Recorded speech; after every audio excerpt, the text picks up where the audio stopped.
अस्सलाम वालेकुम नाज़रीन, मेहरान टीवी सां गॾु मां आहियां सैयद समीला शिराज़ी। हिन बुलेटिन में असां सां साथ ॾींदी प्रिया गुल। सभ खां पहिरियां हिकु नज़र हेडलाइन ते। 27वीं आइनी तरमीम जी मंज़ूरी लाइ सेनेट जो इजलास। कानून ऐं इंसाफ़ बाबति गॾियल पार्लियामानी कमेटी जे चेयरमैन फारूक एच नाइक रिपोर्ट ऐवान में पेश करे छॾी। रिपोर्ट में 27वीं आइनी तरमीम जो बिल बि शामिल। फारूक एच नाइक चयो आहे त 27वीं आइनी तरमीम जे मसूदे में कुझु तरमीमूं कयूं वयूं आहिनि। जजनि जे हिकु हाई कोर्ट खां ॿिए हाई कोर्ट ॾांहुं बदिली जुडिशियल कमीशन पाकिस्तान ज़रिए थींदी।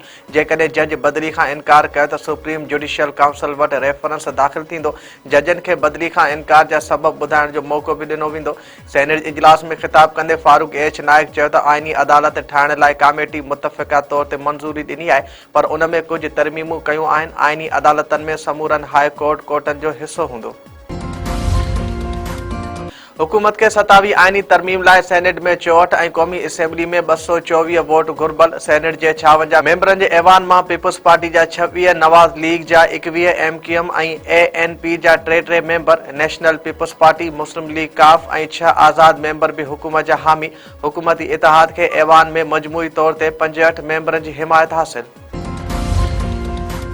अपोज़िशन अलायंस पारां 27वीं तरमीम लाइ वोटिंग जे अमल में हिसो न वठण जो ऐलान। महमूद खान अचकज़ई जी सदारत हेठि तहरीक तहफ़्फ़ुज़ आइन पाकिस्तान जो इजलास। पदराई मुताबिक़ 27वीं तरमीम आइन जी रूह जे ख़िलाफ़ आहे। गैर आइनी अमल में हिसो वठण आइन जी बालादस्ती खां मुंहुं मोड़ण जे बराबरि हूंदो। PTI जे पार्लियामानी लीडर सेनेटर अली ज़फ़र चयो आहे त बिलावल जी सोशल मीडिया ते बयान खां पोइ तरमीम जी मुखालिफ़त करे रहिया आहियूं। इस्तिस्ना जे ख़िलाफ़ आहियूं। जंहिं बि ॾोह कयो आहे उनखे सज़ा मिलणु घुरिजे। को बि शख़्स रुगो उहिदो रखे छूट हासिल नथो करे सघिजे। जयो आहे सेनेटर कामरान मुर्तदा चयो आहे त असां तरमीम जी हिमायत नथा करे सघूं। हीउ तरीक़ेकार ग़लति आहे ऐं तरमीम बि ग़लति आहे। PP चेयरमैन बिलावल भुट्टो ज़रदारी चयो आहे त पाकिस्तान जी ज़रई मईशियत खे मुसलसल नुक़सान पहुचायो वियो। उहो नुक़सान असांजे हारियुनि ऐं आबादगारनि खे खणणो पियो। पीपुल्स पार्टी सम्झे थी त आबादगार ख़ुशहाल त मुल्क ख़ुशहाल हूंदो।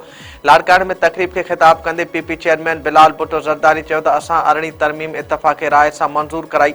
आइन ज़ुल्फ़िकार अली भुट्टो जी अमानत आहे। हिन वक़्तु 27वीं आइनी तरमीम जो मामिलो हली रहियो आहे। असांजो मुतालबो आहे त मुल्क में आइनी अदालतूं ठहणु घुरिजनि ऐं उन में चइनी सूबनि जी नुमाइंदगी बि हुजणु घुरिजे। कोयटा खां पेशावर ऐं कराची लाइ ट्रेन सर्विस अॼु ॿिए ॾींहुं बि मुअतल। रेलवे इख़्तियारनि मूजिबि पेशावर खां कोयटा लाइ जाफ़र एक्सप्रेस 12 नवंबर ताईं मुअतल रहंदी। कराची खां कोयटा लाइ बोलान मेल ट्रेन बि 13 नवंबर ताईं मुअतल रहंदी। इख़्तियारनि जो वधीक चवणु आहे त कोयटा खां अंदरूने मुल्क ट्रेन सर्विस ऑपरेशनल सबब जे करे मुअतल रखण जो फ़ैसिलो कयो वियो आहे। क़ौम परस्त क़यादत सैयद ज़ैन शाह रियाज़ चांडियो, डॉक्टर नियाज़ कालाणी ऐं ॿियनि मथां केस दाख़िल। छह थाणे ते दाख़िल केस में अॻुवाणनि समेत 22 सुञातल ऐं 6 अणॼातल माण्हुनि नामज़द।